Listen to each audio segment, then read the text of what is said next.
ቀላል ጊዜ አልነበረም። እንዴት አገኛችሁት? ትዳርን እንዴት አያችሁት? ትዳር ብዙ ተግዳሮቶች አሉት።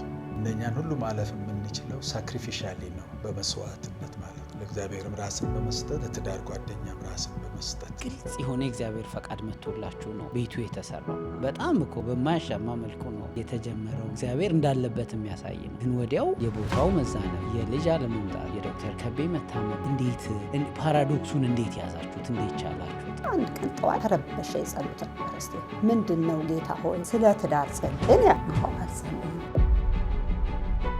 እኔ የመጣሁት ለትዳር ልጠይቅሽ ነው የመጣሁት እና እንዳላገባሽ የሚከለክል ነገር ካለ እሱም ብቻ እንድትነግረኝ ነው የምፈልገው። አንደኛ ነገር የአገልጋይ ውስጥ ነው ቀላል የጋብቻ ቻሌንጆች፣ የመተዋወቅ ቻሌንጆች፣ በመካከላችን ያሉት መሻከሮች የጀመሩት አብረን መኖር ስንጀምር፣ ልጅም ደግሞ ቶሎ አልመጣም። የልጅ ጉዳይ በተለይ ለኔ ራስ ምታት ነበር። ይህ ትዳር ግን እንዳበበ እንደዚህ እንዲቀጥል ዋና ዋና መርሆች ያደረጋቸው ያን ከባድ ነገር የምናልፍበትን ነገር እግዚአብሔር ያዘጋጃል። ትዳርን ዲዛይን ያደረገው እግዚአብሔር፣ ጋብቻ ክቡር ነው። ቃል ኪዳንን በወንድና በሴት መካከል ያደረገው እግዚአብሔር ነው።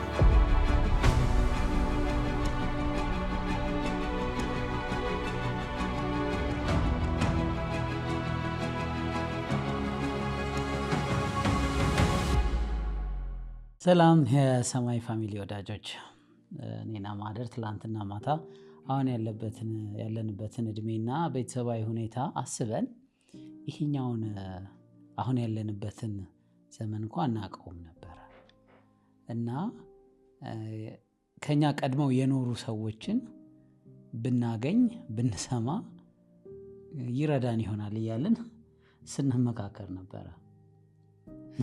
ትዝ ይልሻል? ስለዚህም በጣም በጋብቻም በእድሜም በኑሮም የበለጡንን ሰዎች ዛሬ እንግዳ አድርገን ይዘን መተናልና ዶክተር ከቤ ራሱን ቤተሰቡን አስተዋውቆ ቢጀምርልን። ስለሰጣችሁን እድል እግዚአብሔርን እናመሰግናለን። ምናልባት የመጀመሪያ ምስክርነታችንን በእንዲህ አይነት መልኩ ለማቅረብ እድል አግኝተናል እና እግዚአብሔር እናመሰግናለን። እኔ ከበደ ጎንፋ እባላለሁ። በኢትዮጵያ ብርሃነ ወንጌል የቤተ እምነቱ ዋና ጸሐፊ ሆኜ ነው የማገለግለው። ባለቤቴ ወይዘሮ ወልደ ማርያም ትባላለች። ከ34 ዓመታት በላይ የትዳር ጓደኛ ሆና ከጎኔ ያለች፣ ለዛሬ እንደበቃም ያደረገችኝ እሷ ነች እና የሪሰርች ተማሪ ነች። የእርሻ ተማሪ ሆና በሪሰርች ኢንስቲትዩት በታወቀ የሪሰርች ኢንስቲትዩት ለረዥም ዓመታት አገልግላለች። አሁን 1-2 ዓመት ሆኗታል ካረፈች ከዛ ስራና እግዚአብሔር እናመሰግናለን። ሁሉ ዓመታት 4 ዓመት በስማ ደብል ማለት ነው። በጣም ደስ ይላል። እግዚአብሔር ይመስገን። እንደዚህ አሁን ብዙ እጥረት ባለበት በዚህ ዘመን የዓመት መቁጠር በጣም ራሱ ትልቅ በረከት ነውና እግዚአብሔር ስለረዳችሁ እግዚአብሔር እናመሰግናለን። እንደው መለስ ብላችሁ ከ34 ዓመት በፊት ሄዳችሁ ተወውቃችሁ እንዴት እንደነበር ብታጫውቱን። ግን ቤተሰቡን አስተዋውቂ እስቲ። የቤተሰቡ አባላት እነማን ናቸው? እኛ እንግዲህ እንደተናገረው ያው 34 ዓመት ከተኩል ነው ወይ ከ3 ወር ይሆነናል። ከስንት ቀን እና በዚህ ውስጥ እንግዲህ 2 ሴቶች ልጆች ጌታ ሰጥቶናል። ከሁለቱ ትልቋን ድረን የ1 ዓመት ልጅ አሁን ከዛሬ ስንት ነው? በአፕሪል 1 ላይ 1 ዓመት ይሞላዋል። የልጅ ልጅ አይታችኋል? ልጅ አይተናል ማለት ነው። አንድ የልጅ ልጅ አለን ማለት ነው እና በጣም ደስ የሚል የእግዚአብሔርን በረከት ነው ያየ ነው። እና ያው ቤተሰባችን እንግዲህ ጥቂት ነን። 2 ሴቶች ልጆች ናቸው ያሉን። ኦኬ። ሁለተኛዋ ስንት ዓመቷ ነው? ሁለተኛዋ አሁን ወደ 24 ዓመቷ ነው። እሷም ጥሩ ስራ ላይ ያለች፣ ከኛው ጋር ነው የምትኖረው። እሺ፣ እንዴት ነበር የተጀመረው? 5-6 ዓመት በፊት ሂዱና እስቲ አንቺ ነሽ የጠየቅሽው እሱ ነው የጠየቀው? እኔው ልቀጥል። እሺ እንግዲህ ከቤና እኔ የተዋወቅነው እንዲሁ ትውውቅ ማለት ነው። ምክንያቱም እንደ አሁኑ ቤተክርስቲያን በስደት ላይ የነበረችበት ጊዜ ነው። ቤተክርስቲያን ከፍታ አይደለችም። የተለያየ ቤተክርስቲያን ነው ያለነው። እኔ እንደውም ብርሃነ ወንጌል የሚባል ቤተክርስቲያን ያወቅኩት ያን ሰዓት ነው ማለት ይቻላል። ሁለታችን ልንተዋወቅ የቻልንበት አንድ ሰርግ ላይ ሁለታችንም ይዜ ነበር። እኔ ለሴቷ ከቤ ለወንዱ ማለት ነው። ግን የዕለቱ ዕለት ነው ብዙ የተዋወቅ ነው ማለት ይቻላል። ያኔ እንግዲህ የአሁኑን አካሄድ ባላቀውም ሰርግ ሲታሰብ ረጅም ጊዜ ሚዜዎች ከሙሽሮች ጋር እንጸልያለን።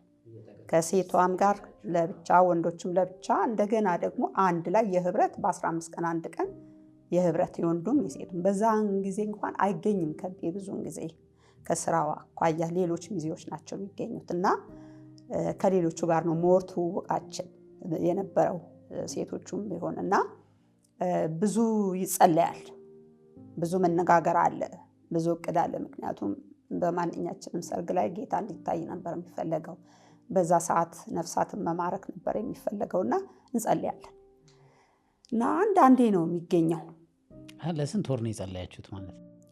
6 ወር ያህል ሳይጸልይ ይቀራል ብለን ነው። ጊዜውን በየሁለት ሳምንት የጋራ ነው። ከዛ ውጭ በየሳምንቱ ደግሞ በየግል ነው። ምክንያቱም ህይወታችን ጸሎት ነው። በዛን ዘመን ብዙ የሚመሰረተውን ቤት ቀላል አይደለም። ምክንያቱም አንደርግራውንድ ነው እንትኑ ነው እና ሲሆን እንግዲህ ያቺ እህት ጋር ዛሬ ከጌታ ጋር ናት፣ የለችም። እኔ ጋር የምንተዋወቀው ሃይ ስኩል ትምህርት ቤት ሆነን ነው።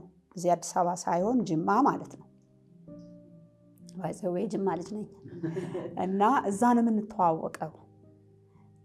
ረጅም ትውውቅ ያለንን እና ላገባ ነው ሚዜ ትሆኛለሽ ስትለኝ በፈቃደኝነት ነው የተቀበልኳት። ከዛ ሚዜዎቹ ከተለያየ ቸርች ነን፣ ከአንድ ቤተክርስቲያን። እሷ ብርሃነ ወንጌል መሆኗን የህይወት ብርሃን ቤተክርስቲያን ነበረች በፊት። ብርሃነ ወንጌል መሆኗን እኔ አላቅም፣ ግን በእሷ ነው ብርሃነ ወንጌል ያወቅኩት ማለት ነው የሚባል ቤተክርስቲያን መኖሩንም። ስለዚህ በደንብ ግን የተገናኛችሁት ብዙ ጊዜ የሰርጉ ቀን? የሰርጉ ዕለት ነው ሞር ስናገለግል እነሱን። እሱም አንደኛ ሚዜ ነው፣ እኔም አንደኛ ሚዜ ነኝ። ያኔ ተዋወቅን፣ እንዲሁ ትውውቅ። ከዛ በኋላ ለ5 ዓመት ያህል አልተገናኘንም። አንድ ቀን ትዝ ይለኛል መንገድ ላይ ተገናኝተናል። እንዲሁ ሰላም መባባል ማለት ነው እና ሌላውን እኔ ብጨምር ጥሩ ነው እንዳይደክምሽ። እንዳለችው የጓደኞቻችን ሚዜ ሆነን የሚዜነት ኃላፊነታችንን ብቻ ነበረ ስንወጣ የነበረው። እሷም ኃላፊነቷን እኔም ኃላፊነታችንን የተወጣ ነው። በዛን ጊዜ ስለ በጋብቻ ከነበሩት ሚዜዎችም እሷንም አላሰብኩም። እኔ እንዲሁ ሌሎች ምጸልይባቸውም ስለነበሩ ማለት ነው። ብዙ ጸልያለሁ ስለ ትዳር፣ ሙከራም አድርጌያለሁኝ። ግን ያው የጌታ ፈቃድ ስላልሆነ አልተሳካም። እግዚአብሔርን አመሰግናለሁ ስጸልይም ስለነበረ ከእግዚአብሔር የሆነ ትዳር ጌታ እንዲሰጠኝ። እንዳለችው ከብዙ ዓመታት በኋላ እየጸለይኩ እያለሁ ነው። በጣም ጎበዝ ኦርጋናይዘር ነች። በጣም ጎበዝ ኦርጋናይዘር፣ ወንዶቹንም ሴቶችንም በደንብ ማስተባበር የሚችል አቅም ነበር። ሰርጉ ላይ ማለት ነው። ሰርጉ ላይ ያንን ፓርት በጣም አፕሪሺየት አድርጌያለሁ። በብዙ እህቶች ውስጥ ያላየሁትን ያንን ኳሊቲ ያየሁ። እንዴት አይነት ጎበዝ ጠንካራ ነች ከማለት ያለፈ ሌላ ሰው ገባ።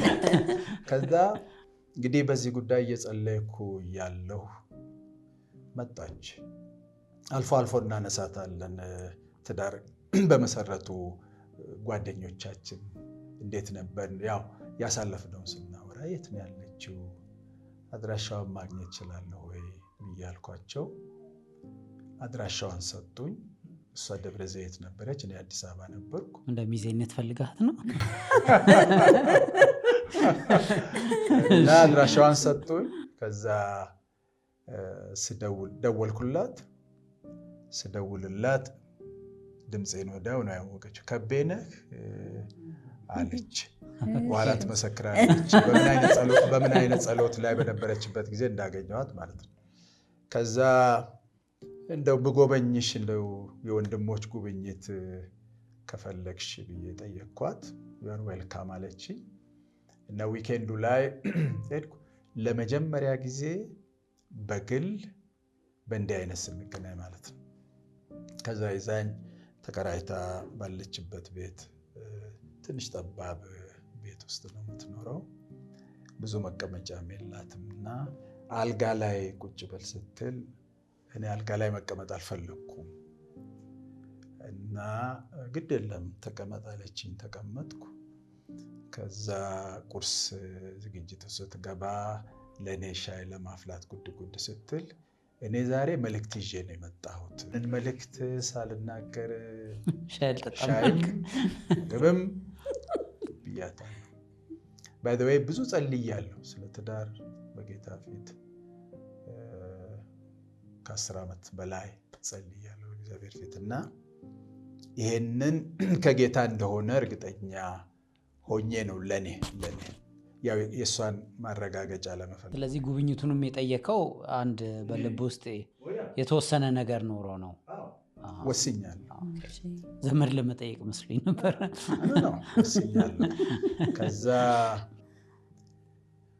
ታዲያ ቁርስ በልተህ ለምን አለች። ነው እኔ ትልቅ ጉዳይ ነው ያስኩት። ምግብ ከመብላቴ ሻይ ከመጠጣቴ በፊት ይህንን ጉዳይ ለአንቺ ላካፍልሽ ነው የመጣሁት ብያልኩ።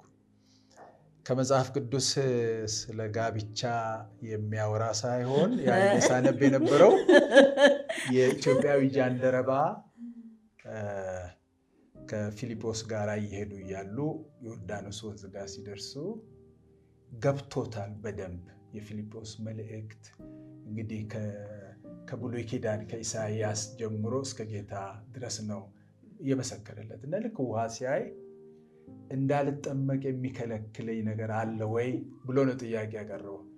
እሷን ጥቅስ ነው ይዤ ሄድኩትና መጽሐፍ ቅዱስ ላይ እንዲህ የሚል ቃል አለ።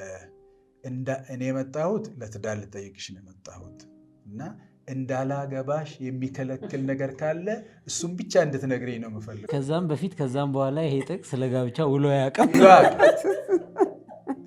የሚገርመኝ እሱ ባይ ዘ ዌይ ዘምራለሁ፣ ኳየር ውስጥ አለው፣ የእግዚአብሔርንም ቃል አካፍላለሁ። ግን ልክ ሳስብ የጸለይኩትን ጸሎት ያሳለፍኳቸውን ዓመታት እንዳለችው ያ ጊዜ የስደት ዘመን ስለሆነ በጣም ሲሪየስ ነው።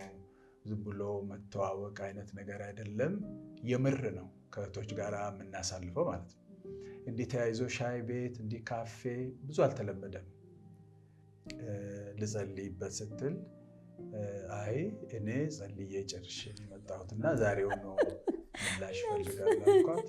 አይ ልጸልይበት ትንሽ ጎሽ እንዴ ጥሩ አደረግሽ እንዴ። እና እኔ አመሰገንኩ ጸልዬ፣ እግዚአብሔር ሆይ ስለዚህ ቀን አመሰግናለሁ፣ ስላገናኘን አመሰግናለሁ። ጨርሳል በቃ። እና በእንዲህ አይነት ሁኔታ ነው የተገናኘነውም የትዳር ጥያቄም ያቀረብኩላት። ያ ማለት ከ5 ዓመቱ በኋላ ነው። በኋላ የሚገርም ነው። እሺ ከአንቺ ሳይድ ደግሞ እኔ ጋር ደግሞ ስራ ቀይሬ ከአዲስ አበባ ወደ ደብረ ዘይት የሄድኩበት ጊዜ ነው። እዛ ነው የመጣው። ደብረ ዘይት የሄድኩበት 6 ወር እንኳን አይሆነኝም። አዲስ መስሪያ ቤት ነው። ኤንጂኦ ውስጥ ነበር። የከብት መኖ ጥናት ውስጥ ነበር እና 6 ወር እንኳን አይሆነኝም። እዛ ያለውን ኢንቫይሮንመንት አላውቀውም እና ስልክ የመስመር ስልክ ነው በዘመኑ የነበረው። እየተጠራን ነው ስልክ የምናወራው። ከዛ በፊት ግን እንግዲህ ያለኝ ኮኔክሽን እዚህ አዲስ አበባ ነው። ዊኬንድ እዚህ ነኝ። ዓርብ ዕለት ማታ እዚህ ነው የምመጣው። ዊኬንድ አሳልፌ ከወገኖች ጋር ተመልሼ ነው የሚሄደውና በዚህ ሁኔታ ላይ ያለ የጸሎት አርስቶች የግሌ አለ። ስለ ትዳር አልጸልይም ማለት አይደለም፣ ግን የጸሎት አካሄዴ መስመሬ እንዴት ነው? በአንድ ጉዳይ ላይ የተወሰነ ጊዜ ጸልይና ውስጤ በቃ ሲለኝ አበቃለሁ፣ ወደ ሌላ ነው የምገባው። እና በዛን ሰሞን እሱ በደወለበት ሰሞን የነበረው የጸሎት አርስቴ ስራ ስለሌላቸው ወገኖች ስለማቃቸውም ስለማላቃቸውም ጀነራል ይሄ ነበር እና ምንድነው ላይፍ ስታይል በዛን ሰዓት ደብረ ዘይትንም ብዙ ስለማላቀው በርግጥ ቤተክርስቲያን ከዚህ እዛ ተቀብላኛለች አሉ ወገኖች ቢሆንም አላቃቸውም ብዙና የለጠቀ ነገር የለኝም። ስለዚህ በአብዛኛው በስራ ጊዜ ቤቴ ነው ማሳልፈውና ጠዋት ሌሊት እነሳለሁ፣ እጸልያለሁ፣ ምሳዬን ፓክ አደርጋለሁ፣ እሄዳለሁ። የሰርቪስ ሰዓት አለ፣ እሄዳለሁ። ማታ እመጣለሁ። እራቴንና የነገ ምሳዬን አዘጋጅና ብዙ ቁርስ ላይ ስለሌለሁ ነው አዘጋጅና ወደ ጸሎት ነው የምገባው። ከጸለይኩ በኋላ መዝሙር ከፍቼ እተኛለሁ። ራሱ ቴፑ ራሱ ይዘጋል በዛኔ እና አሁን በዛን ሰሞን የጸሎት አርስቴ ይሄ ነው። ከዛ አንድ ቀን ጠዋት ተረበሸ የጸሎት አርስቴ። ምንድነው ጌታ ሆይ? ጌታን የመስማት ድምፅ አለ፣ ስለ ትዳር ጸልይ። እኔ ያልኩት አዎ አልጸልይም፣ መንፈስ ቅዱስ ነው እኔን የሚለኝ። አልጸልይም ምክንያቱም እማቃቸው ማንን እንዳገባን እማቃቸው ወንድሞች አገብተዋል፣ ሌሎችም ደግሞ እንደዛ በኔ ነው እንግዲህ እና ስለዚህ አልጸልይም። አሁን ስለ ትዳር አይደለም መጸለየው፣ ስለነከሌ ነው መጸለይ ያለብኝ። ይሄ ትክክለኛ ድምፅ አይደለም አልኩና በደንብም ሳልጸልይ ዝም ብዬ አመስግኜ ተነስቼ ስራ ሄድኩ። ማታም ስመጣ ተመሳሳይ ነገር መጣ። አሁን ከየት እንደሆነ ድምፁ ገባኝ። ጌታ ሆይ ምን ማለት ነው? አሁን የማውቃቸውን ወንድሞች ቆጠርኩ። ምን ማለት ነው? ስለዚህ ይሄን ነገር ልጸልይ እኮ ጸልይ የምትለኝ ለምንድን ነው ስል የአስቴርን መልእክት አመጣልኝ። ደግሞ ለኔ መዳን ለአይሁድ ከሌላ ስፍራ ይሆናል የሚለውን እሱ መጋብቻ ጥቅስ በኋላ የሰርጋችሁ ጥቅስ ሆኗል። ከፊልጶስ ሳይሻል አይቀርም። ይሄን የመጣው ደነገጥኩ። ትርጉሙ ገባኝ። ከሌላ ስፍራ የተዘጋጃለ እንደሆነ ገባኝ። እሺ ጌታ ሆይ ሁሉን ትችላለህ። ይሄ ያገኘው መዝሙሩን በቃ በጣም የምወደው መዝሙር ነው እና ሁሉን እንደምችል ታምኜ የለም ወይ? ከሌላ ስፍራ እኮ ማድረግ እችላለሁ። አንቺ ካለሽበት ቅጥር ውስጥ አይደለም። ከሙሉ ወንጌል ብቻ ሳይሆን ማቃቸው ከዛ ውጭ ያሉት ማቃቸው አሉ። አዎ ባንቺ በከለልሽው ክልል እንዳልሆነ ገባኝ። እሺ ጌታ ሆይ አንተ ሐሳብና ፈቃድ ከሆነ ከየትም ስፍራ የራሴ ክራይቴሪያ ሳይገባበት የራሴ የሆነው የሚለው ነገር ውስጥ ገባው። ግን ምን ነበር በፊት በምጸልይበት ጊዜ አንድ የምጠይቀው ነገር አለ። ምክንያቱም አሁንም ረክቻለሁ ማለት አይደለም፣ ያረካ ነገር አለኝ ከጌታ ጋራና ጌታ ሆይ አንተ እንደምትፈልገው እኔ ስላላገለግልህ እማገለግለው ሰው ስጠኝ የሚያገለግልህ የሚል ነገር ነበረ። አንዳንዴ በምንጠይቀው ነገር እንያዛለን፣ ግን ኋላ ላይ እናገራለሁ። ጸሎት መልስ ነው። ያ አይነት ስለነበር ከየትም ይምጣ ከየት ማን ይሁን ማን የራሴ ክራይቴሪያ የለኝም እና እሺ ጌታ ሆይ ብዬ ስስማማ መንፈሴም ተረጋጋ፣ መጸለይ ጀመርኩ። በአንድ ሳምንት ውስጥ መልሱን ታገኛለሽ የሚል መልስ መጣ። ጌታ ሆይ ይሄ ሁሉ ጥድፊያ ምንድን ነው? ጥሩ አልኩና ከየት እንደሚመጣ ብቻ ከሰማይ ይምጣ ከምድር አላቅም እጠብቃለሁ። ልክ ስጠብቅ ስልክ ይፈልግሻል የሚል ነገር ሲመጣው ልቤ ደነገጠ። ቢሮ ውስጥ ሆኜ ሌላ ቦታ ነበር ስልክ እንትን የምለው። ሄድኩ። ገና ሃሎ ሲል አወቅኩት ማን እንደሆነ አወቅኩት። በቃ አወቅኩት። ከነ ድምፁ ለየሁት ማን እንደሆነ አወቅኩት። እና በዚህ ሳምንት ደብረ ዘይት ለሆነ ጉዳይ ስለምመጣ እዛ መኖርሽን ስለሰማው ብጎበኝሽስ አለኝ። አይ ጥሩ ነው፣ ግን በዚህ ሳምንት ደብረ ዘይት አልሆንም ነበረኝ ፕሮግራም እና የሚቀጥለው ሳምንት ከሆነ አሉ። እሺ አለ። እኔ ከዛ በኋላ ደግሞ በኃይለኛ መስሎኝ ጀመርኩኝ። ጸልየው ምንድነው አንዳንዴ በእግዚአብሔር ፈቃድ ውስጥ የክፉን ፈቃድ ይመጣል እና የክፉ ፈቃድ እንዳይሆን መጠላለፍ ውስጥ እንዳልገባ በጣም አብዝቼ ስጸልይ ልቤ በጣም ሰላም የተሞላ ነው፣ ተረጋጋን። ያው ቀኑ ደረሰ። የተቀጣጠርንበት ቦታ ሄጄ ተቀበልኩት። ገብቶኛል ለምን እንደሚመጣ አውቄዋለሁ። አዲስ አለ ምን ልማድ ነበር በዛን ሰዓት እህቶች ቤት ወንድሞች ሲመጡ ወይም ሌላ ቦታ ስንሄድ እናስተናግድና መጽሐፍ ቅዱስ ጠረጴዛ ላይ ነው የምናደርገው። የሚመጣው ሰው ነው የምንጠብቀው መልእክት ማለት ነው። ከዛ ሰምተን ጸልየን ነው የምንለያየው። የዚህ አይነት ልማድ ስላለ ያው ቅድም እንደተናገረው እኔ መጽሐፍ ቅዱስ ሰጠሁት። ያን መጽሐፍ ቅዱስ አነበብና ያው ያለው እንግዲህ አለ አይደል በባህልም የታሰርን ስለሆነ ወዲያው ያለውን ነገር መናገር ያስንቃልም እንዲህ ነው የሚል ነገር ስላለ እስቲ ልጸልይበታል። ስልኩን ቁጭ አድርጎልኝ ነው ሄደው ራሱ ጽፎ አመስግኖ ሲወጣ ሁሉ እኔ ውስጥ በጣም ኃይለኛ ድንጋጤ አለ። ከዛ ከሄደ በኋላ እረፍት አጣሁ። በቃ የመንፈስ ቅዱስ ወቀሳ ለምን እንዲህ እንዳልኩ፣ ምክንያቱም እኔ ከፍጥረቴ እግዚአብሔር ሲሰራኝ ግልጽ ነገር ነው ያለኝና ከአለ ባህሪ ነው የገባሁበት ዋሸው እና ያ ወቀሳው በጣም ሲያስጨንቀኝ ደወልኩና በስልክ ተስማምቻለሁ አልኩኝ። ቁጭ ባረገልኝ ወዲያው ማለት ነው አይደለም፣ በሁለት በሶስተኛው ቀን በኋላ።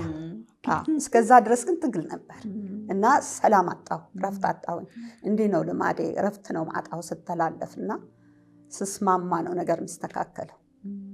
መቼም ጌታ ይሄንን ያደረገው በዛ ዘመን ሲሰጠን አውዱን ያልጠበቀም ቢሆን ለኛ በሚገባን መንገድ ነው በዛን ዘመን የሚናገረን እና የእግዚአብሔርን ቃል መሰረት አድርገን ነው እንግዲህ ስለ ጥምቀት ነው። እኔ የአስቴር ታሪክ ደግሞ ስለ ሌላ ታሪክ ነው። በእንዲህ አይነት መሰረት ነው። ኮንቴክስቱን አረሳም። ኦፍኮርስ አንተም ምንድነው በቃ ኮንቪንስድ ነን ገብቶናል፣ ምንድነው የሚከለክለን የሚለው ነው ብቻ። እንደው ሌላ ጋብቻ የሚል ቃል ነበረን።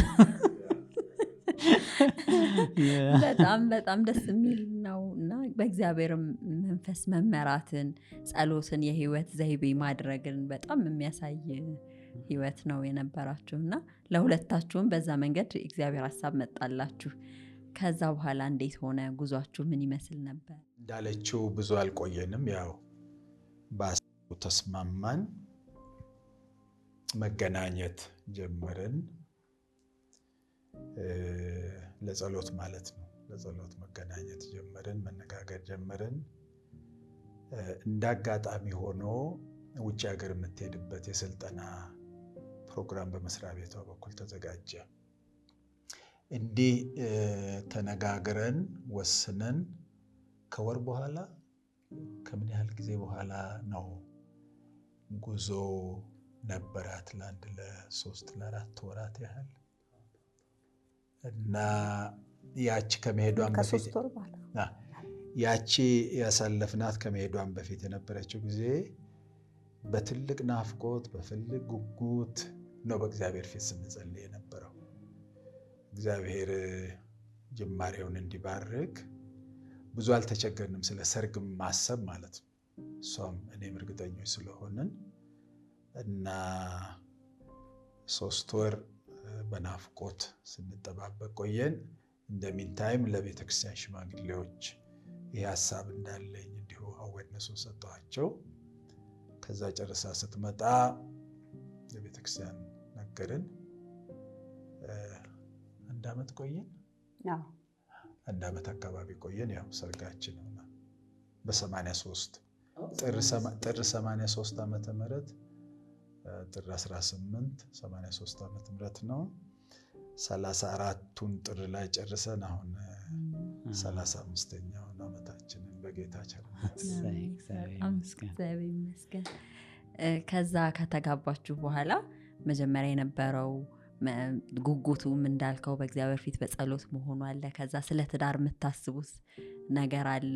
እንዴት አገኛችሁት? ትዳርን እንዴት አያችሁት? እሷ ትጨምራለች። እንዳለችው ደብረ ዘይት ናት እሷ፣ እኔ አዲስ አበባ ነኝ። ዊኬንድ ነው የምንገናኘው በአብዛኛው።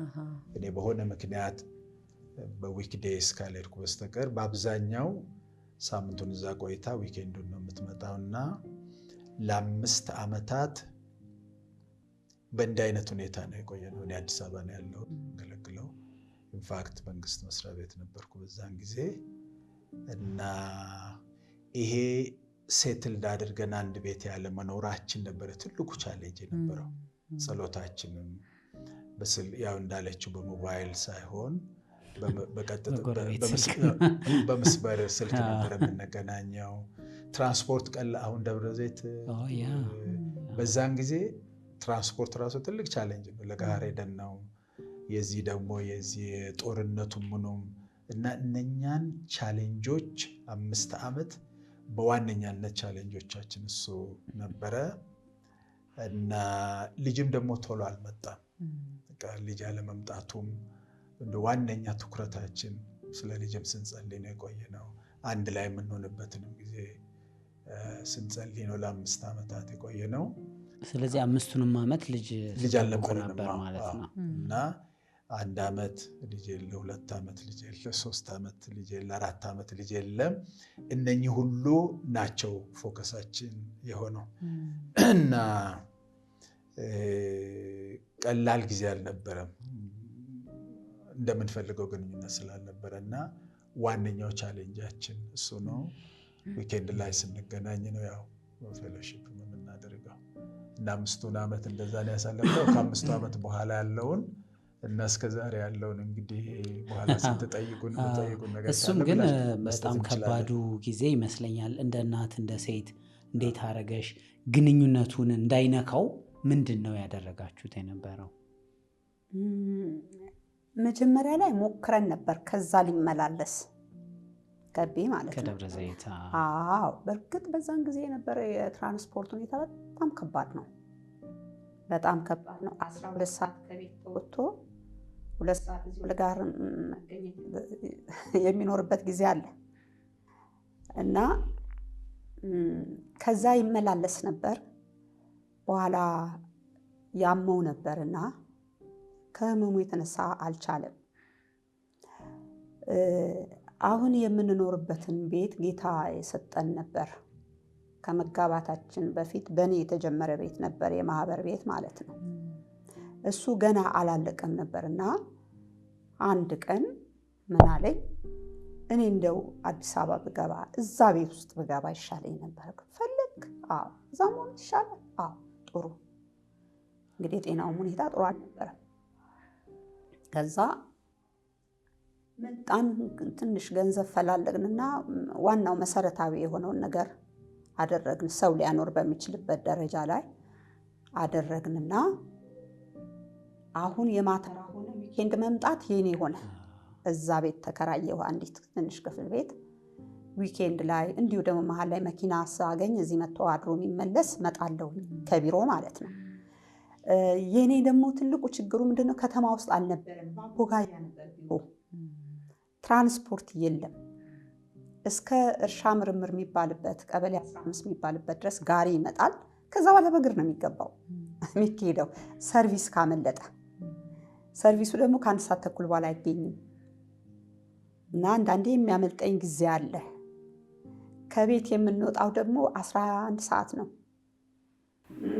ለጋር መቆይበት ሁኔታ አለ። አንዳንዴ መኪና ይጠፋል፣ አንዳንዴ ቢኖር ደግሞ ሰልፍ የበለጠ ይጠብቀኛል። በኋላ ግን እዛ አካባቢ የሚያስተናግዱ እዛው የሚያድሩ እዛው ጎዳና የሚያድሩ ልጆች አወቁኝና ተራይዙልኝ ጀመር። ብዙ እንትን ሲሉኝና ቀላል አይደለም። አንደኛ እሱን ማስቀምጠው በሰራተኛ ነው እዚህ እና ቢሆንም አትሊስት እዚህ የመሆኑ ሁኔታ ለጤናው ደህና ነበር። እግዚአብሔር ይመስገን ዳነው ከትንሽ ጊዜ በኋላ። እኔ ነበርኩ የምመላለሰው ከዛ ወደዚህ። አንዳንዴ ደግሞ ድንገት ይመጣል እና ምንድነው በእርግጥ ብዙ ነገር አለው። ወዲያው አብሮ አለመኖር አለመተዋወቅን ያመጣል። አንዳንድ ችግሮችን ያመጣል፣ አይኖርም ማለት አይደለም። ነገር ግን ይሄን ያህል የጎላ ነገር አልነበረም። ያው እንቸጋገራለን። ግን እንደው አሁን ሲጀመር ግልጽ የሆነ የእግዚአብሔር ፈቃድ መጥቶላችሁ ነው ቤቱ የተሰራው። በጣም እኮ በማያሻማ መልኩ ነው የተጀመረው። እግዚአብሔር እንዳለበት የሚያሳይ ነው። ግን ወዲያው የቦታው መዛነፍ፣ የልጅ አለመምጣት፣ የዶክተር ከቤ መታመም፣ እንዴት ፓራዶክሱን እንዴት ያዛችሁት? እንዴት ቻላችሁት? ግንኙነቱም ክራክ እንዳያደርግ ምንድን ነበር የተጠቀማችሁበት መንገድ? እነኛ ቻሌንጆች የበለጠ የጋብቻ ግንኙነታችንን እንድናጠነክር ያደረጉን። ጸሎቱ፣ ችግሩን በጋራ ፌስ ማድረጉ።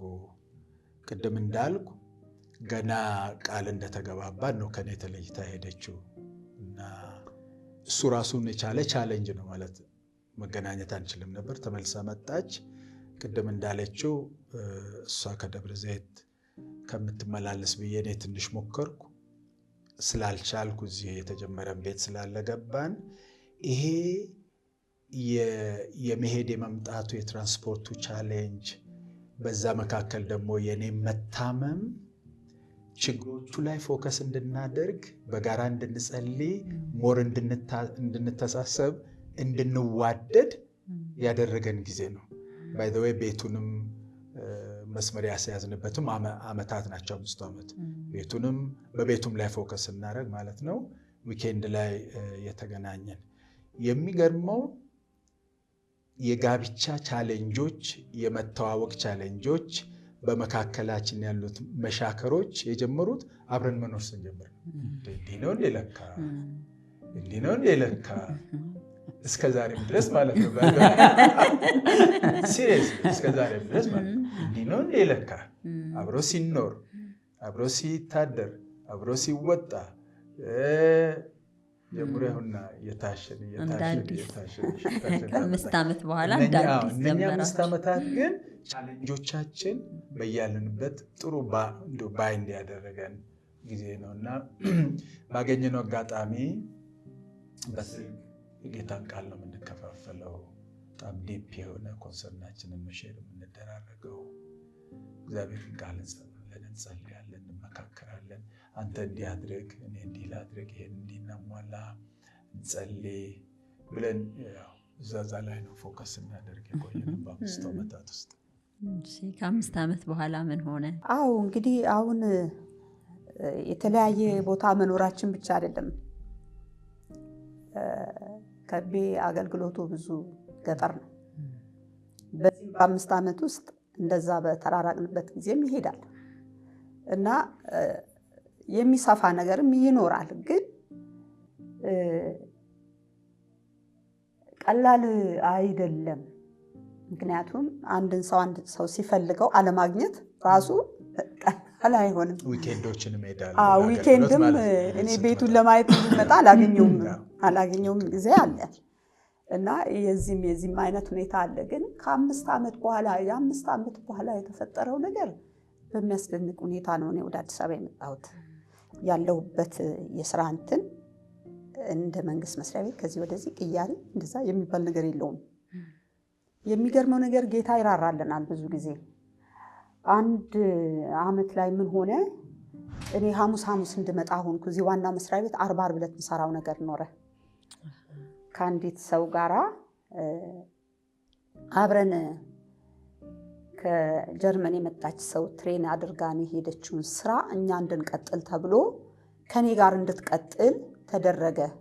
እዚህ ያለችው ሰው እና የኔና የሷ ስራ ኦልሞስት ተመሳሳይነት ስላለው ምንም አማራጭ ነገር የለም ወደዚህ የመምጣት የመቀየር ማለት ነው። በዛ ውስጥ ደግሞ እንዳልኳችሁ የልጅ ጉዳይ በተለይ ለኔ ራስ ምታት ነበር። ምክንያቱም የምንለው ነገር አለ አይደል፣ እድሜ እንደዚህ ያለ ወደዛ ሄደ፣ እዚህ በኋላ እንደዚህ ነው የሚባል ሳይንሳዊው ነገር ብዙ ነገር አለ።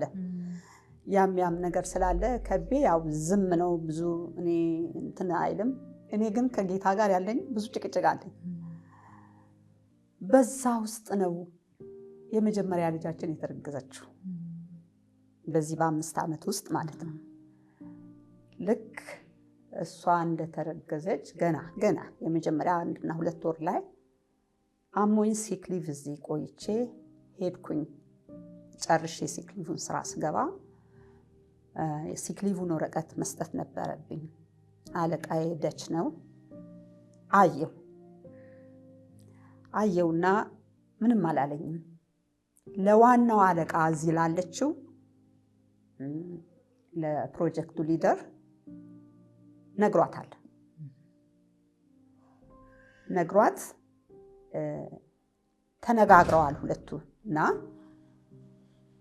ከቤ ምን አለ፣ በቃ ይህ የእግዚአብሔር ሰዓት ነው፣ አሁን ወደ አዲስ አበባ ትመጫለሽ አለ። ጥሩ ጸልይ፣ እኔም እጸልያለሁ። በእኔ በኩል የሚታይ ተስፋ የለም፣ በእግዚአብሔር በኩል ግን ይኖር ይሆናል። እንግዲህ ጸልይ። ልክ ወደ 7ኛ እንደዛም ሆኜ እመላለሳለሁ። ከዛ አሁን እኔ ቀን በቀን አልመላለስም፣ ግን በምመጣበት ጊዜ ልዩ መቀመጫ ለኔ ይዘጋጃል ገቢና ላይ አብረውኝ ያሉ ልጆች እና መኪናው ደግሞ ይጠብቀናል። ከተማ ላይ ቆሞ ሚኒባስ ነው የምንቀርበት ነውና በእንደዛ አይነት እመጣለሁ። በቃ እግዚአብሔር ሌሎችን ሰዎች ያስነሳልኝ፣ ይንከባከቡኛል። በዛ ሁኔታ ውስጥ እንግዲህ አንድ ክፍል ቤት ውስጥ ብቻዬን ነው ማድረው። የክርስቲያኖች ግቢ ነው። ጥሩ ሁኔታ አለ። በዛ ሁኔታ ውስጥ እያለሁ ልክ 7ኛ ወሬ ላይ ዋናው አለቃ መጣችና እንግዲህ ሌላ ጊዜ ትመጣለች። መጣችና መጨረሻ ላይ ብዙ ስለ ስራ ከተነጋገርን ምን ካልን ዋሌ ቢሮ እፈልግሻለሁ ነው ያለች። እነዚህ በቃ አሁን አንቺ አለች ከዚህ ስንት ወርሽ ነው? 7 ከዚህ በኋላ አትመላለሽ። ለ1 ዓመት ያህል ልጅሽን ወልደሽ እስከምታሳድጊ ድረስ ለ1 ዓመት ያህል ትራንስፈር አደርግሻለሁ። ያደችው ማርክ ነው የሚባለው። በማርክ ቅር እንዳትሰኝ፣ እንዴት ትወስጅብኛለሽ እያለኝ ነው ያለው።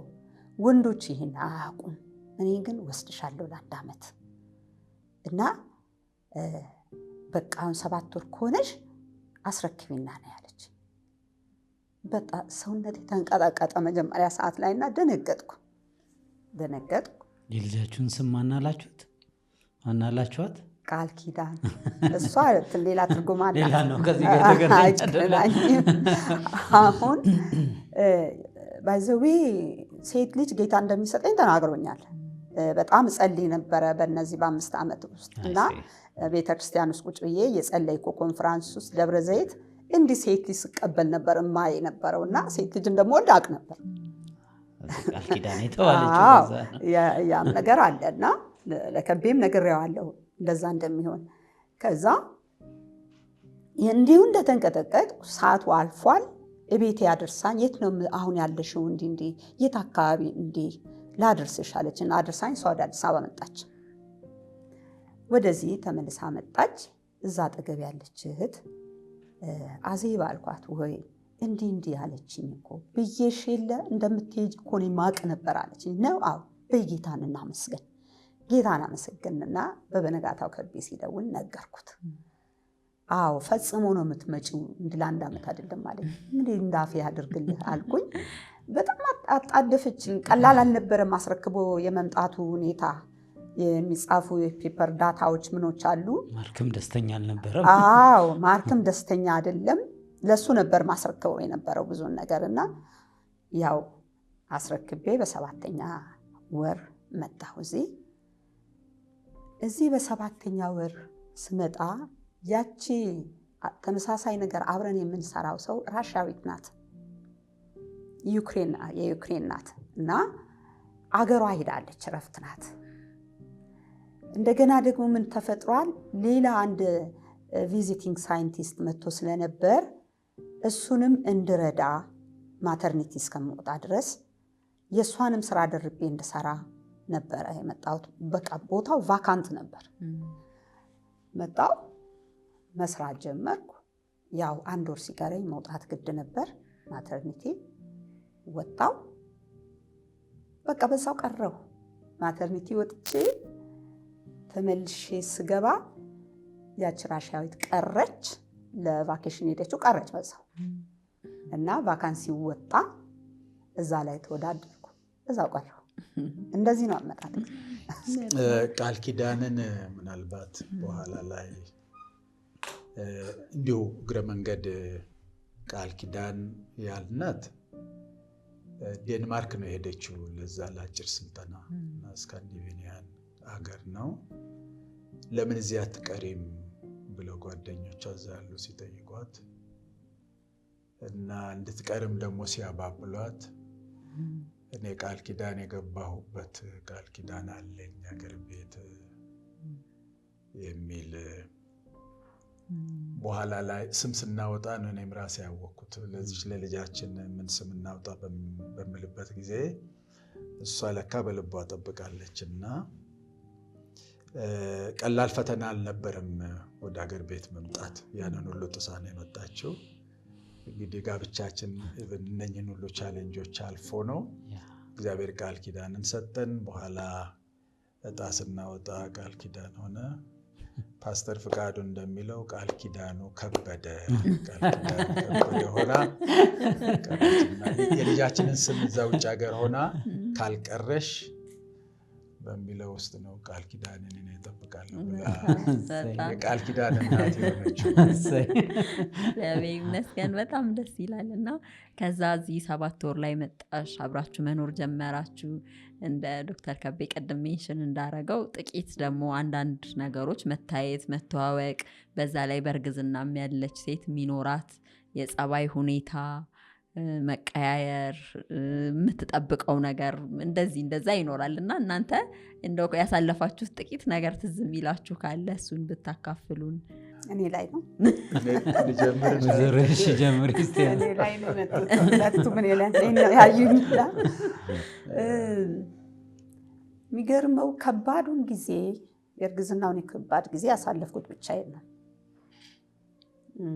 ከባድ እግዚአብሔር ከምንችለው በላይ አንዳንድ ነገሮች ውስጥ እንድንገባ አደርገንም። እኔ በዚህ አውቃለሁ። አሁን የእርግዝና የመጀመሪያ ወራቶች የሚባሉት ነገር እኔ ላልታዩ እግዚአብሔርን በጣም አመሰግነው። የመጀመሪያው ላይ ብቻ ነበር ያልኳችሁ ሲክሊቭ የተሰጠኝ ጊዜ የመጀመሪያ ላይ እና እንጂ ሞርኒንግ ሲክነስ የሚባለውን ነገር አላውቀውም።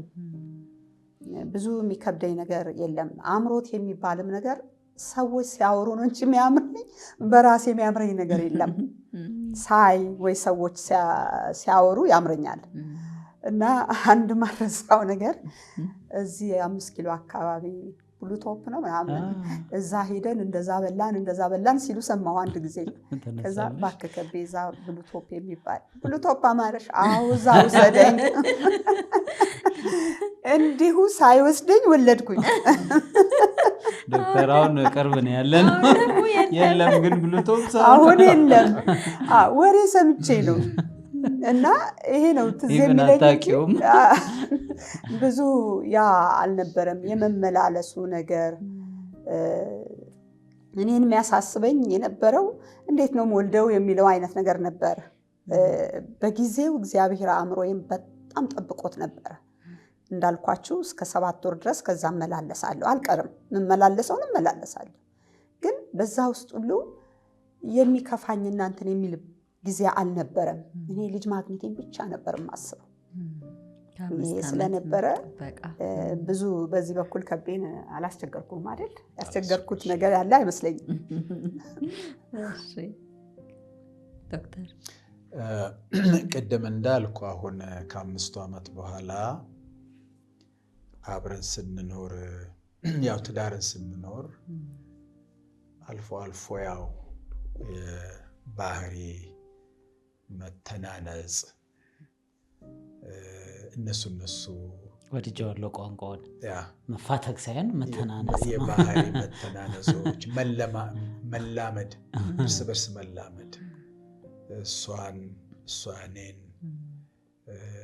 በቃ በየቀኑ አብረን በምንኖርበት ጊዜ እሱን እድል ስናገኝ ያው የሚያጸልዩ እግዚአብሔርን ቃል የምንመካከርበት በእግዚአብሔር ቃል መሰረት ያ ከዘመድ ጋር ያለ ኢሹ፣ ከጓደኛ ጋር ያለ ኢሹ፣ ከአገልግሎት ጋር ያለ ኢሹ በኋላ ላይም ያው ልጆችም ሁለተኛዋ ልጅ ከ2 ዓመት በኋላ ነው የመጣችው እና ልጆቻችንን የማሳደጉ እነሱ ሺዎች ያው አጸልየውናል፣ አነጋግረውናል እና በእንደዚህ አይነት ሁኔታዎች ውስጥ አልፈናል ማለት ነው። ከእርግዝናውም ባለፈ እነኚዎች ልክ ነው የእሱ አይነት ብዙ ውጣ ውረዶች እንደሚኖሩ ፍንጮች አይተናል። እና ይሄ ትዳር ግን እንዳበበ እንደዚህ እንዲቀጥል ዋና ዋና መርሆች ያደረጋችኋቸው ምን ነበሩ? አሁን እንደው እናንተን እየሰማ ወጣቶቻችንንም አስባለሁ። ብዙ የሚያታግሉ ነገሮች፣ ልዩነቶች ይመጣሉ። ግን ያንን የሚያቆሙ እሴቶች ምንድን ናቸው? የረዷችሁ ምን ነበሩ? የኛ ነገር ትንሽ ለየት የሚለው እንደ ማንኛውም ተጋቢዎች ብዙ ጊዜያችንን አብረን አላሳለፍንም። እንደውም አሁን ነው አብረን ማሳለፍ የጀመርነው ማለት ይቻላል። እና ብዙ ነገሮች አሉ። በእርግጥ አሁን እንዳልከው ይሄን ያህል ጊዜ ሊያቆየን የሚችለው ሴት ትልቁ ነገር ምንድን ነው? አንደኛ ነገር ቅድም እንዳልኳችሁ የአገልጋይ ሚስት መሆን ቀላል አይደለም። የአገልጋይ ሚስት መሆን ሁሉም በሁሉ መሆን ነው ማለት ይቻላል፣ ለዛ ትዳር ማለት ነው። እና አንዳንዴ ሳይገባን እንለምንና ስሜታችንን እንደፈለገው እንለምንና መኖሩ ላይ ደግሞ ራሱን የቻለ ትልቅ ነገር አለው። ግን ዋናው ትልቁ ነገር ምንድነው? የእግዚአብሔር ጸጋ ነው። እዛና እዚህ ብለን ምንም ልናመቻች የራሳችን ጥበብና እውቀት ነው የማንለው። ትልቁ ነገር የእግዚአብሔር ጸጋ ነው። አንድ ሁለተኛ ነገር ለእግዚአብሔር ጸጋና ለእግዚአብሔር ፈቃድ መገዛት ነው። ሁለተኛው ነገር። ሌላው ደግሞ ይሄ ሲሆን ምን ይሆናል? ሰፊ ትዕግስት ጌታ ይሰጣል። ሰፊ መጽናናት ይሰጣል። ሰፊ እርዳታና ምሕረት ይሰጣል። እኔ ያንን ብዬ ነው እማምነው።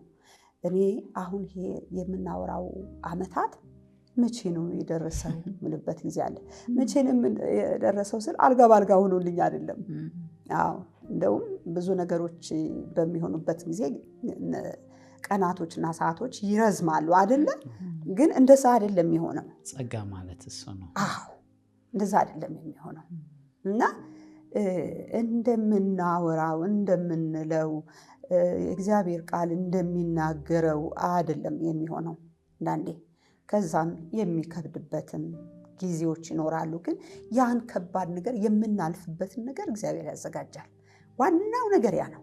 ዋናው ነገር አይኖችንና ልቦቻችንን ወደ እግዚአብሔር ማቅናቱ ላይ ነው። እግዚአብሔር ይረዳል። አዎ እግዚአብሔር ካልረዳ ምንም ነን አንችለውም። ወደ ጥፋት ነው የምንሄደው። አዎ ዶክተር ጨምርበት። ጌታን የምንወድበት ፍቅር ማለት ነው። በፍጹም ልብ በፍጹም ሀሳብ አምላክህን ውደድ ስለሚል ከእግዚአብሔር ጋር ያለን ወዳጅነት በትዳር ውስጥ ትልቅ ሚና አለው። የትዳር ጓደኞቻችንን እንድንወድ እርስ በርስ እንድንተሳሰብ የሚያደርገን እሱ ነው። ሌላው ከራስ ወዳድነት ለእኔ ይመቸኝ፣ እኔን ይድላኝ፣ ለምን የኔ ሀሳብ አልተሳካም አልሆነም ከማለት ቶታሊ ትዳር ውስጥ ከዛ ሰው ነፃ መሆን አለበት። ለራሱ ለግሉ ሳይሆን የሚኖረው ለእግዚአብሔር ክብር ለትዳሩም ነው የሚኖረው። እና ትዳር ብዙ ተግዳሮቶች አሉት፣ ብዙ ተግዳሮቶች እና እነኛን ሁሉ ማለፍ የምንችለው ሳክሪፊሻሊ ነው፣ በመስዋዕትነት ማለት ለእግዚአብሔርም ራስን በመስጠት ለትዳር ጓደኛም ራስን በመስጠት እና መቻቻል፣ መቀባበል፣ መከባበር እነኚህ ናቸው እንግዲህ አቅምም ጉልበትም ሆነው በትዳር ውስጥ ባለትዳሮች አብረው እንዲቀጥሉ የሚያደርጉት። አዎ። ስለዚህ አሁን እንደው የእናንተን 34 ዓመት ከዛ ደግሞ የመጀመሪያው 5 ዓመት እንዴት አይነት ቻሌንጅ ውስጥ እንዳሳለፋችሁ ከዛ አብራችሁ ደግሞ መኖር ስትጀምሩ ጌታ ጸሎታችሁን ሲሰማ ደግሞ በግንኙነት ውስጥ የሚፈጠሩ መተናነጾች የተለያዩ ነገሮችን አጫወታችሁንና በዚህ ሁሉ ውስጥ ዋና መሰረት የሆናችሁ ስለ ጸሎት እግዚአብሔር ላይ አይንን ማድረግ መጎዳት እና ደግሞ ለመጎዳት ፈቃደኛ መሆን ሳክሪፋይስ ለጌታም ለቤትም ዋጋ መክፈልን በደንብ ከፍ አድርጋችሁ አሳይታችሁናልና አሁንም ለሚሰሙን ወጣቶች ትዳር እንደዚህ እንዲቀጥል እንዳማረ እንዳበበ ሁኔታዎቹ አይቀየሩም። አንዳንድ ሁኔታዎች የምናልፍባቸው ነገሮች ማይቀየሩ ነገሮች አሉና በዛ ሁሉ ውስጥ ለሚያልፉም ሰዎች ከእናንተ ህይወት ምስክርነት ይሄ ዋና ዋና ነው ይሄን መስማት አለባቸው የምትሉትን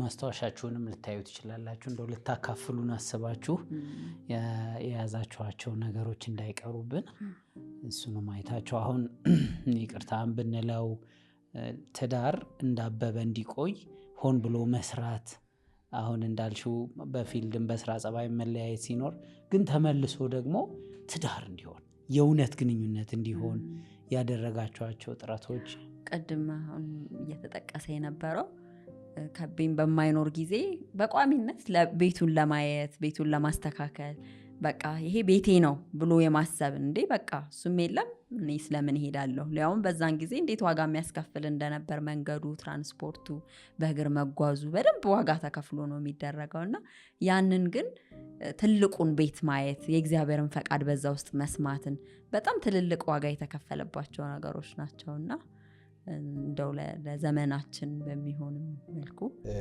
ትዳርን ዲዛይን ያደረገው እግዚአብሔር ነው። ጋብቻ ክቡር ነው። ቃል ኪዳኑን በወንድና በሴት መካከል ያደረገው እግዚአብሔር ነው እና የተሰጠው መመሪያ ምንድነው? ሰው አባትና እናቱን ስለ ትዳር ማለት ነው አባትና እናቱን ይተዋል ከሚስቱም ጋር ይጣበቃል ሁለቱም አንድ ስጋ ይሆናሉ ይላል። ከዛ ያው ትዳር እንደሚቀጥል እንደሚበዙ እንደሚወልዱ ሌላ የዕለት ተግባሮቻችንን እንደምናደርግ በጋራ ይሄንን የእግዚአብሔር ቃል ይናገራልና ከሁለቱ ባለትዳሮች ውጪ በእነሱ ትዳር መካከል ማንም ወላጅንም ጨምሮ ማለት ነው ጣልቃ እንዳይገባ ሁልጊዜ ጥንቃቄ ማድረግ በጣም አስፈላጊ ነው። የመጀመሪያ ከተገናኘን አብረን መኖር ከጀመርን በኋላ የዘመድ ጣልቃ ገብነት በተለይ በኔ በኩል ቻሌንጆች ነበሩ። ያው የድሮ ህይወት ይጎትት የለ። ስለዚህ የድሮ ህይወት እናትና አባትን ብቻ ሳይሆን የድሮ የግል የሆነውን ነገር ሁሉ ጊዜ አቮይድ አድርጎ እኔ አሁን የግሌ አይደለሁም በትዳር ተቆራኝቻለሁ፣ ትዳር የከበረ ነው፣ እግዚአብሔራዊ ነው የሚል ነገር የትዳር ጓደኛሞች ወይም ባለትዳሮች ሁሉ ጊዜ በራሳቸው ላይ ማወጅ ያለባቸው ነገር ይሄ ነው። ቅድም ሳክሪፊሻል ያልኩት ለራስ ስሜት፣ ለራስ ድሎት፣ ለራስ ምቾት ሳይኮን የምንኖረው አንዱ ለአንዱ ለአካሉ ሁል ጊዜ በማሰብ ነው መኖር ያለበት። የሚገርመው ጠላት አታክ የሚያደርገው በመካከላቸው ክፍተትን በመፍጠር ነው። ያ ክፍተት እንዳይፈጠር ሁሉ ጊዜ ጥንቃቄ ማድረግ አለባቸው። እሱ እኮ እሷ እኮ የሚል ኢንቴንሽን ካለ ሰው የትዳር ጓደኛውን ለሌላ ኤክስፖዝ ማድረግ ሲጀምር፣ የትዳርን ሚስጥር ለሌላ ማካፈል ሲጀምር፣ ይሄ ክፍተት ሲፈጠር እንትኑ አፌክትድ ይሆናል፣ ግንኙነቱና ትዳሩ አፌክትድ ይሆናል። ስለዚህ ይህንን ፕሪንሲፕል እስከ መጨረሻው ድረስ መጠበቁ በጣም ተገቢ ነው። ግንኙነትንም በተመለከተ የባልና የሚስትን ግንኙነት ሰይጣን በሌላ እንዲተካ ማካካስ ይፈልጋል። ያው እንግዲህ የመጀመሪያ እናትና አባት የሆኑ የመጀመሪያ ባልና ሚስት አዳምና ሔዋንንም እንዴት ሰይጣን ክፍተትን እንደፈጠረ እሷ ሚስጥሩን ከእግዚአብሔርም ጋር ያለውን እግዚአብሔር በጋራ የሰጣቸውንም እንዴት ኤክስፖዝድ እንዳደረገች ከዛ ሰይጣን ያው ጣልቃ እንዴት እንደገባና በአንድም በሌላም መንገድ ክፍተትን ይፈጥራል። ያ ክፍተት እንዳይፈጠር በንቃት ያለማቋረጥ የትዳር ጓደኛሞች ክፍተቱን ማስወገድ ይኖርባቸዋል። እኔ አኩርፌ ከእሷ ጋር አልጋ ላይ መተኛት አልችልም። ሁልጊዜ የማስበው ቃል ኪዳኑን ነው የማስበው። ፊቴን አዙሬ እንድተኛም እንኳን የሚያደርገኝ ነገር ሲኖር አደጋ እንዳለው በደንብ ነው የማውቀው። ስሜት ሁሉ እኮ ተጎድቶ ማለት ነው አደጋ እንዳለው ይሄንን እንረዳለሁ። እና ክፍተት በባልና በሚስት መካከል ሰይጣን የተለያየ ምክንያትን ሲያመጣ እሱ ላይ ባለትዳሮች በጣም ጥንቃቄ ማድረግ አለባቸው። ከስጋ ዘመድም ጋር ይሁን፣ ከስራ ባልደረባም ጋር ይሁን፣ ከጎረቤትም ጋር ይሁን፣ ኢቭን ተቃራኒ ጾታም ጋር ይሁን ያችን ክፍተት እዛ የፈጠረውን ምክንያት አድርጎ ሌላ ሪሌሽንሽፕ ትዳርን አፌክት የሚያደርግ ሪሌሽንሽፕ በምንም መልኩ ከዛ አደጋ ባለትዳሮች መጠንቀቅ አለባቸው።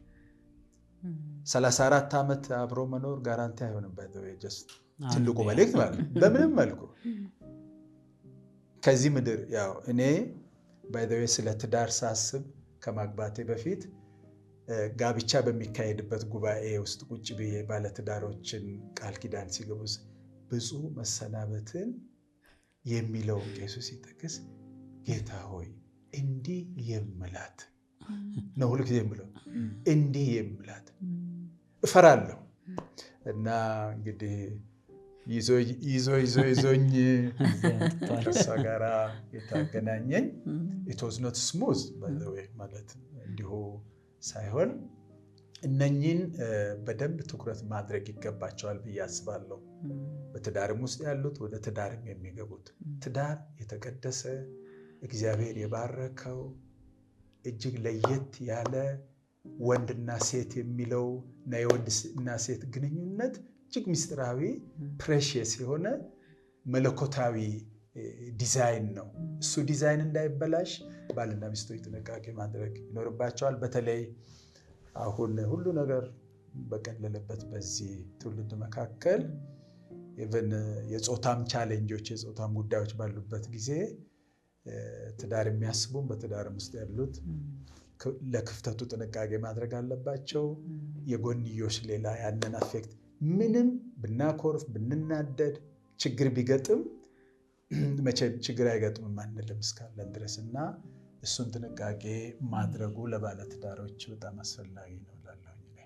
ታንኪዩ ዶክተር። እሺ እንግዲህ ከልምዳችን አይደለም እንናገረው ዛሬ ላይ ሆኜ እንደዚህ አይነቱን ነገር ስንመለከት በመጀመሪያ ደረጃ የህይወት ትዳር እንግዲህ ምድራዊ ነው፣ ይዘነው የምንሄደው ነገር አይደለም። በህይወት ጎዳና ላይ ብዙ ፈተናዎች አሉ። በትዳር ብቻ አይደለም፣ በህይወት ፈተና ጎዳና ላይ ማለት ነው። እና ፈተናዎችን የምናሸንፈው በእግዚአብሔር እርዳታ ነው። እንደው አጉል መንፈሳዊ እንዳልሆንባችሁ በዛ ልል አይደለም። እኔ ልማድ ነው ልምድ ነው ልናገር መፈልገውና ትልቁ ነገር እግዚአብሔር ላይ መደገፉ ነው። ሁለተኛው ነገር አንድ እንደው እንዳስቃችሁ አንድ ነገር ልንገራችሁና አንዲት ሰው ምን ትለኝ ነበር። የውጭ ሀገር ሰው ናት፣ ኢትዮጵያዊ አግብታ መጣ በብዙ ፈተና ውስጥ የምታልፍ ክርስቲያን አይደለችም። እና ምን ትለኛለች? የሺ ፍቅር አጭር ነው፣ ያ ኑሮ ደግሞ ትክክለኛ ማንነታችን የሚገለጥበት ኑሮ ነው። ከተለያየ ቤተሰብ ነው የመጣ ነው፣ ከተለያየ አካባቢ ነው የተገናኘ ነው እና የምናንጸባርቃቸው ያለቀቀን ነገር አለ። ክርስትናችን ባለው በሶሳይቲው በማህበረሰቡ ውስጥ ያለ ነው። የትም ልናመልጥ ልንሸሽ የምንችለው አይደለም እግዚአብሔር ካረዳ በስተቀር። እና እኔ የምለው ምንድነው ዋናውን ነገር ከሌላም ፈተና የሚያስመልጠን ጌታ እስከሆነ ድረስ ጌታን ስንይዘው የሚመጣው ፈተናው ደግሞ የሚገርማችሁ ከትንሽ ጀምሮ ወደ ትልቅ ነው እየሄደ የሚሄደው። ግን ምን እንሆናለን? እየለመድ ነው እንሄዳለን። ምንን ማሸነፍን ማለት ነው። በማን እርዳታ? በጌታ እርዳታ። የራሳችንን አእምሮ በመጠቀም ብቻ አይደለም። በእርግጥ የምንጠቀምበት ጊዜና ደግሞ የምንሰባበርበት ጊዜ አለ፣ የለም ማለት አይደለም። ምክንያቱም ምን አለን? ስሜት አለን። ስሜታችን አንዳንዴ ከቁጥጥራችን ውጭ የሆነና ኤክስፕረስድ ሆኖ ጓደኛችንን እንጎዳለን። ግን ወዲያው የሚመለስ ልብ ይኖራል። ያ ይኖራል። የመተው የመልመድ ነገሩ እንዳለ ሆኖ ለምዶ ተስማምቶ ከዛ ጋር መኖር ይገባቸው አለገላለጽ። ነገሩ እኮ አይለወጥ አይሄድም። ስለዚህ አይሄድም። ምን ጊዜ አሁን እኔ የማልፈልገው ነገር ከከቢ ጋር ያልሄደ ነገር አለ፣ ግን ተመችቶኝ ተስማምቼ እኖርበታለሁ። ለመድኩት። ይሄ መልመድ እንዴት ነው? ራስህን አስለምድ የለም እንዴ? እርግጥ ያና ያንድ ባይሆንም ራሳችንን እናስለምድበትና እንደ ኖርማል ነገር አድርጌ እቀበለዋለሁ። ስቀበለው አይጎዳኝም። ሳልቀበለው ስቀር ነው የሚጎዳኝ። እና ሌላው ነገር ደግሞ ምንድነው? እኔ ለራሴ እንትን ይሆን መመሪያ ሆነኝ። ምንድነው? ያለኝን ስሜት ሁሉ እናገራለሁ። ልጉዳው አልጉዳው ያንን አላስብም። በጊዜው ልጎዳም እችላለሁ። ስሜቴን ከተናገርኩ በኋላ ከተነፈስኩ በኋላ ደህና ነው የምሆነው። ፈውሳለሁ። ከዛ ለይቅርታ አልቸገርም። ያጠፋው ይቅርታ ለመጠየቅ አልቸገርም። ወጣ ይላል። እና ምንድነው? በግልጽ መነጋገር ከምንም ነገር በላይ ግልጽነት በጣም ይጠቅማል። በተለይ አብረው ኑሮ በሚገቡ ግልጽ ልክም ይሁን አይሁን አለመተማመንም ይኖር። አለመተማመን ማለት ምንድነው? የተናገርኩትን ነገር አለማመንም ቢኖር የሚለኝን ነገር በዚህ ነው ውስጤ እንደው ባይገባ እንዳለ መቀበል እኮ ከቻል አብረን መኖር እንችላለን እንጂ ትዳር አልጋ ባልጋ አይደለም፣ ምቹ ሜዳ አይደለም። በአብዛኛው አለመመቸቱ ይኖራል። እንዳልኳችሁ ቅድም መሰረታችን የተለያየ ነው። የመጣንበት ነገር የተለያየ ነው። አስተሳሰባችን የተለያየ ነው። የእግዚአብሔር ነገር በጣም ይደንቀኛል። ሁለት የተለያዩ ሰዎች አንድ ላይ ማኖር መቻሉ የእሱ ችሎታ ነው፣ መለኮታዊ ነው። እንግዲህ ይሄ ከ34 ዓመት በኋላ የሚሰማ ወሬ ነው። ስለዚህ እኛ መነሻችን ላይ የነበረው ቀጥሎ የሚመጣውን የህይወት ውጣ ውረድ፣ ረጅሙን ኑሮ ረጅም ነው ያለችው፣ እንዴት ነው የምንጠብቀው፣ እንዴት ነው የምንወጣው የሚለውን ሀሳብ ለማግኘት ነው የእናንተንም ያስወተወት ናችሁ። እንግዲህ በጣም ጥሩ ነገሮች አግኝተናል። አንድ አባባል ልጨምርና ምናልባት ወደ ማጠቃለያ የምንሄድ ከሆነ ጫማና ትዳር እያረጀ የሚል ሳስቡት አትቀርቦናል።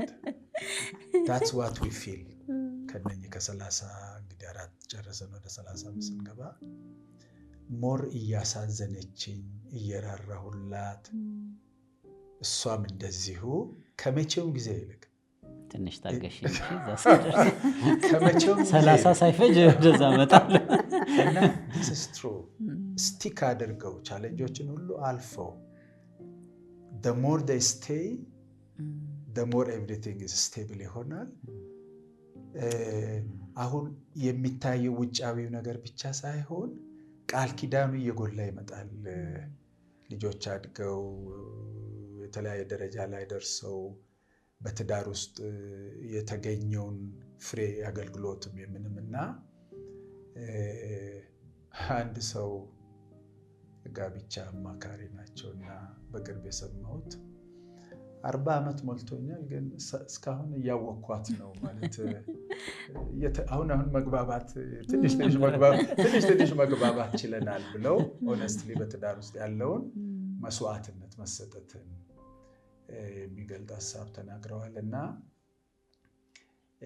ካሳለፍናቸው የመጀመሪያ ዓመታቶች በ10 ዓመት በ20 ዓመት ውስጥ ካለው ይልቅ አሁን ሞር ኢንቲሜሲው መተሳሰቡ መተው ያለችው ማለት መልመድ የሚለውን መተው whatever ባህሪ የተለያዩ ችግሮች መተው ማለፍ በፍቅር በይቅርታ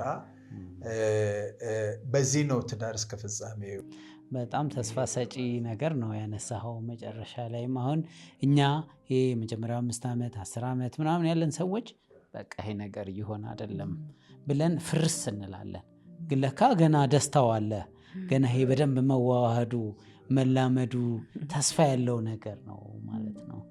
በጣም በጣም ጥሩ ሀሳቦች ናቸው የተነሱት። እኔ በጣም የቀረልኝ ይሄ መጠበቅ ጋርድ ማድረግ ማለት ክፍተት የተባለው ማለት ነው። በዚህም በዚህም ይመጣል ልዩነት የሚፈጥር ነገር፣ ችግሮች ሊሆን ይችላል፣ ቤተሰብ ሊሆን ይችላል፣ የስራ ሁኔታ፣ የጤና የተለያየ ችግሮች ሊመጡ ይችላሉ። ግን ያን ክፍተት ቶሎ ሳይፈጠር ሳይሰፋ ማጠባበቅ በጸሎት እግዚአብሔርን በመለመን በይቅርታ ራስን በማስለመድ የተለያየ ሀሳቦች አንስታችኋል። እግዚአብሔር የሚከብርበት ቤት እንዲሆን እኛም የምንባረክበት የሚያየን ሁሉ ትውልድ ሁሉ የሚታነጽበት እንዲሆን በጣም ትልልቅ ሀሳቦች ነው ያካፈላችሁን። እሺ በጣም ግን የቀረ ሀሳብ ካለ ለውሰዱ። ምናልባት እንደው ይሄ ሳይነገር የምትሉን ነገር ካለ እሱን ሰምተን ጨርሳለን። እና ምንድነው አሁን እንግዲህ ከሀገራችን መሳሪያ ክራር እናውቃለን አይደል? ክራር ከአንድ ዜማ ወደ ሌላ ዜማ ሲገባ እየተቃኘ ነው የሚለው አይደል? በትዳር ውስጥ ያለው ታሪክ ነው። ከአንዱ ነገር ሲወጣ ያው እየተቃኘ ነው የሚሄድ እና ሌላም ደግሞ ይመጣል። የሚያቋርጥ አይደለም ሂደቱ ማለት ነው። ደስ የሚል ዜማ ሌላ አለ። አዎ እና እንደገና እየቃኘ ነው የምንኖረው ነው እስከ መጨረሻው ድረስ። ቅድም ከቤ እንዳለው ብፁዕ መሰናበትን ጌታ እስኪሰጠን ድረስ እየቃኘ ነው እያስተካከል ነው ከዛ ዜማ ጋር እያስተካከለ እንዲሄድ እያደረግነው የምንሄደው ነገር ነው ብዬ ማስበው። በጣም ቆንጆ አገላለጽ። ቅኝቱ ይቀጥላል እንግዲህ። እግዚአብሔር በዛ ውስጥ የሚያሳድገን ይሆናል። እንግዲህ እግዚአብሔር ይርዳን ሁላችንንም፣ የሚሰሙንም ደግሞ በዚህ ህይወት በእናንተ ህይወት የሚማሩት ነገር እንዳለ ተስፋ እናደርጋለን። እግዚአብሔር ይባርካችሁ። በጣም እናመሰግናለን።